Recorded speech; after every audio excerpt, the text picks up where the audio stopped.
Gimana caranya punya banyak uang kalau tiap bulan gaji selalu habis sebelum tanggal gajian? Penasaran kan? Siap-siap karena di video ini kita akan bongkar rahasia keuangan yang selama ini mungkin belum kamu tahu. Hai guys, balik lagi di channel A77 Motivasi Kesayangan kita. Gimana kabarnya hari ini? Semoga selalu luar biasa ya. Oke, jadi di video kali ini kita akan membahas topik yang super penting dan relate banget sama kehidupan kita sehari-hari. Kenapa sih gaji kita tuh kayak numpang lewat doang? Padahal masalahnya bukan melulu soal gaji yang kecil, tapi lebih ke pola pikir dan kebiasaan finansial kita yang mungkin kurang tepat. Siap untuk mengubah nasib finansialmu? Yuk simak terus video ini sampai selesai. Pertama-tama, mari kita jujur pada diri sendiri. Seringkali kita terjebak dalam pola pikir yang penting seneng dulu. Lihat barang diskon langsung kalap, padahal sebenarnya nggak terlalu butuh. Nongkrong di cafe hits setiap hari, padahal bisa bikin kopi sendiri di rumah. Kebiasaan-kebiasaan kecil inilah yang tanpa kita sadari menggerogoti keuangan kita. Jadi, langkah pertama adalah menyadari dan mengakui kebiasaan boros kita. Jangan malu, karena semua orang juga pernah mengalaminya kok. Yang penting adalah kemauan untuk berubah. Kedua, buatlah anggaran keuangan yang realistis. Catat semua pengeluaranmu, mulai dari yang paling kecil sampai yang paling besar. Dengan begitu, kamu akan tahu kemana saja uangmu mengalir. Setelah itu, alokasikan dana untuk kebutuhan pokok, tabungan, investasi, dan hiburan. Ingat, hiburan itu penting, tapi jangan sampai kebablasan ya. Anggaran ini akan menjadi kompas yang membantumu mengarahkan keuanganmu ke arah yang benar. Jangan lupa untuk mereview anggaranmu secara berkala dan menyesuaikannya dengan kebutuhanmu. Ketiga, prioritaskan tabungan dan investasi. Jangan menunggu sisa gaji untuk menabung, tapi sisihkan sebagian gaji di awal bulan. Anggap tabungan ini sebagai tagihan yang harus dibayar. Investasi juga penting untuk mengembangkan uangmu di masa depan. Ada banyak pilihan investasi yang bisa kamu coba, mulai dari reksadana, saham, obligasi, hingga properti. Pilihlah investasi yang sesuai dengan profil resiko dan tujuan keuanganmu. Ingat, investasi itu butuh kesabaran dan pengetahuan, jadi jangan terburu-buru dan pelajari dulu seluk-beluknya. Keempat, hindari utang konsumtif. Utang konsumtif adalah utang yang digunakan untuk membeli barang-barang yang nilainya menurun seiring waktu, seperti pakaian, gadget, atau liburan. Utang ini bisa menjadi beban keuangan yang sangat berat jika tidak dikelola dengan baik. Jika memang terpaksa berutang, usahakan untuk memilih utang dengan bunga yang rendah dan jangka waktu yang pendek. Prioritaskan untuk melunasi utang sesegera mungkin agar kamu tidak terbebani oleh bunga. Ingat, utang itu seperti candu, sekali masuk susah keluarnya. Kelima, cari penghasilan tambahan. Jangan hanya mengandalkan satu sumber penghasilan. Carilah peluang untuk mendapatkan penghasilan tambahan, misalnya dengan menjadi freelancer, membuka bisnis online, atau menjual barang-barang bekas yang tidak terpakai. Penghasilan tambahan ini bisa kamu gunakan untuk mempercepat pencapaian tujuan keuanganmu, seperti membeli rumah, mobil, atau pensiun dini. Jangan takut untuk mencoba hal-hal baru dan mengembangkan skillmu. Siapa tahu, dari sampingan ini malah jadi sumber penghasilan utama kamu. Keenam, belajar dari kesalahan. Tidak ada orang yang sempurna. Kita semua pasti pernah melakukan kesalahan dalam mengelola keuangan. Jangan berkecil hati jika kamu pernah gagal dalam investasi atau terjerat utang. Jadikan kesalahan ini sebagai pelajaran berharga untuk memperbaiki diri di masa depan. Belajarlah dari pengalaman orang lain dan jangan ragu untuk meminta saran dari ahli keuangan. Ingat, pengalaman adalah guru terbaik. Ketujuh, disiplin dan konsisten. Mengubah kebiasaan finansial membutuhkan disiplin dan konsistensi. Jangan mudah tergoda untuk kembali ke kebiasaan lama yang boros. Tetaplah fokus pada tujuan keuanganmu dan teruslah berusaha untuk mencapai target yang telah kamu tetapkan. Ingat, Roma tidak dibangun dalam sehari. Perubahan positif dalam keuangan membutuhkan waktu dan usaha yang berkelanjutan. Kedelapan, bersyukur atas apa yang kamu miliki. Seringkali kita terlalu fokus pada apa yang belum kita miliki, sehingga lupa untuk bersyukur atas apa yang sudah kita miliki. Bersyukurlah atas gaji yang kamu terima, sekecil apapun itu.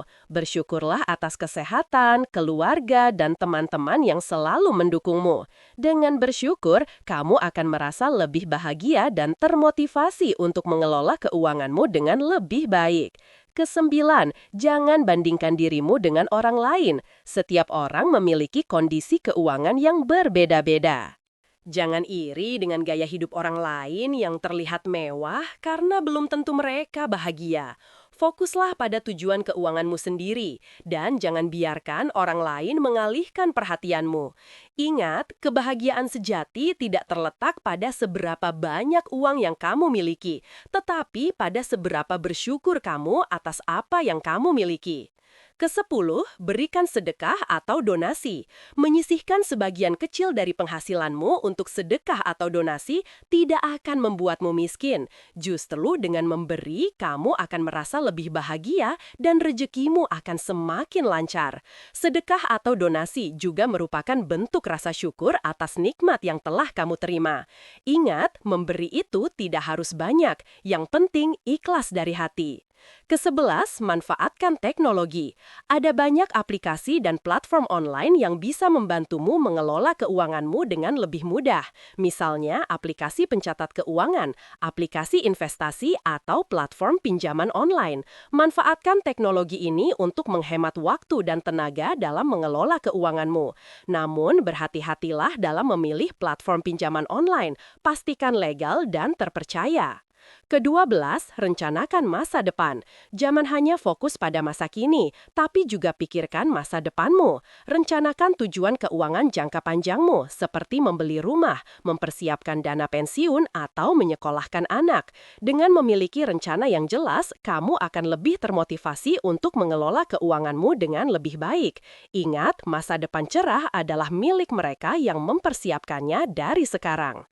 Ketiga belas, miliki asuransi. Asuransi adalah perlindungan finansial yang penting untuk melindungi dirimu dan keluargamu dari risiko-risiko yang tidak terduga, seperti sakit, kecelakaan, atau kematian.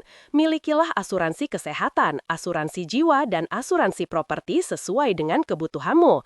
Asuransi akan memberikan rasa aman dan nyaman dalam menjalani hidup. Keempat belas, hindari godaan konsumsi. Godaan konsumsi ada di mana-mana, mulai dari iklan di televisi, promo di media sosial, hingga ajakan teman untuk nongkrong. Belajarlah untuk menahan diri dari godaan konsumsi yang tidak perlu. Ingat, setiap uang yang kamu keluarkan adalah uang yang tidak bisa kamu tabung atau investasikan. Kelima belas, ubah mindset tentang uang. Banyak orang memiliki mindset yang salah tentang uang. Mereka menganggap uang sebagai sumber kebahagiaan, kekuasaan, atau status sosial. Padahal uang hanyalah alat untuk mencapai tujuan. Uang bisa digunakan untuk membeli barang-barang yang kita butuhkan, mewujudkan impian, atau membantu orang lain. Ubahlah mindsetmu tentang uang menjadi positif dan produktif. Keenam belas, jangan malu bertanya. Jika kamu merasa kesulitan dalam mengelola keuangan, jangan malu untuk bertanya kepada orang yang lebih ahli. Kamu bisa bertanya kepada teman, keluarga, atau konsultan keuangan. Ada banyak sumber informasi yang bisa kamu dapatkan, baik online maupun offline. Jangan biarkan ketidaktahuanmu menghambatmu untuk mencapai kebebasan finansial. Ketujuh belas, buatlah target keuangan yang spesifik. Target keuangan yang spesifik akan membantumu untuk tetap fokus dan termotivasi. Misalnya, target menabung 1 juta rupiah per bulan, target melunasi utang dalam 1 tahun, atau target membeli rumah dalam 5 tahun. Target yang spesifik akan membuatmu lebih mudah untuk mengukur kemajuanmu dan menyesuaikan menyesuaikan strategimu jika diperlukan. Ke-18, rayakan keberhasilanmu. Setiap kali kamu berhasil mencapai target keuanganmu, rayakanlah keberhasilanmu. Berikan dirimu hadiah kecil sebagai bentuk penghargaan atas usaha yang telah kamu lakukan. Perayaan ini akan membantumu untuk tetap termotivasi dan semangat dalam mencapai tujuan keuanganmu yang lebih besar. Ke-19, terus belajar dan berkembang. Dunia keuangan terus berubah. Pelajari terus perkembangan terbaru di bidang keuangan agar kamu tidak ketinggalan. Ikuti seminar, workshop, atau kursus online tentang keuangan. Dengan terus belajar dan berkembang, kamu akan menjadi lebih cerdas dalam mengelola keuanganmu. Ke-20, ingat, ini adalah perjalanan.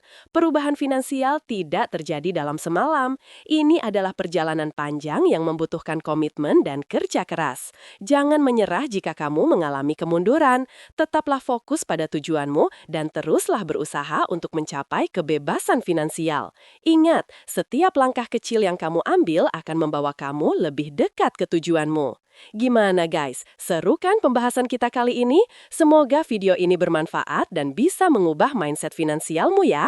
Jangan lupa untuk like video ini jika kamu suka, komen di bawah jika ada pertanyaan atau saran, subscribe channel A77 Motivasi untuk video-video menarik lainnya, dan share video ini ke teman-temanmu yang juga ingin mengubah nasib finansialnya.